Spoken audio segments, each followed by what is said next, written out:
the major landmarks from the ground, just like a real Battlegrounds contestant. Only difference is, all of you get to leave the island alive. While we're down here, we'll also dive into some of the history of the island. Nobody really knows the whole story about what went down here, but with the help of prominent Battlegrounds historians, we've pieced together some of the clues left behind. Now, when people still lived here, there was quite the little community on the island. Farmers, laborers, physicians, teachers, even dock workers made up Erangel's economy, and everyone contributed to keep the island a self-sustained place.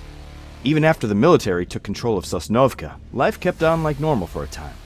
But as the occupying force got more oppressive and more demanding of the population's obedience, well, things started to escalate. Resistance against the military started to rise up, which caused the military to tighten their grip, and so on.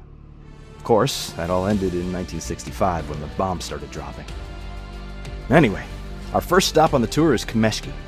It might look like a sleepy seaside town, but Kameshki was actually quite important to the resistance, as is apparent by their hidden in plain sight base. This was one of several bases set up around the island to monitor what the military was doing and plan strikes against them. And being so close to Stalber, you can bet they were relaying communications of their own. Speaking of, let's head up the mountain. Stalber is one of the highest points on Erangel, and as such was the perfect spot to set up communications arrays.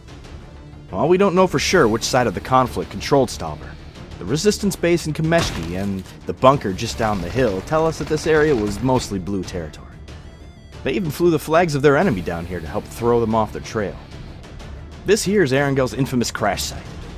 It's nothing compared to that aircraft graveyard down on Sosnovka, but it being so out of place is exactly what makes it interesting.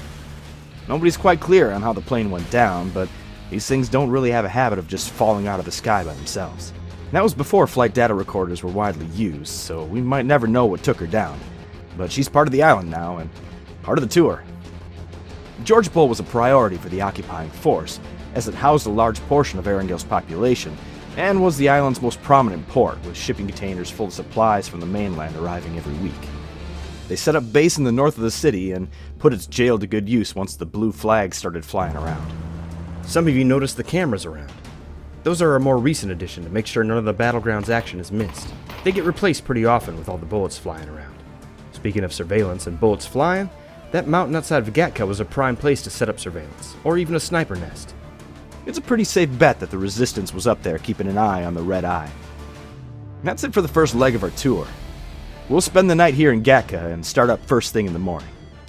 Just remember, the crew does a great job of cleaning up after a battleground, but if you happen to come across a weapon, just assume it's loaded and alert one of your guides immediately. Last thing we need is to cut the tour short to rush someone back for medical attention.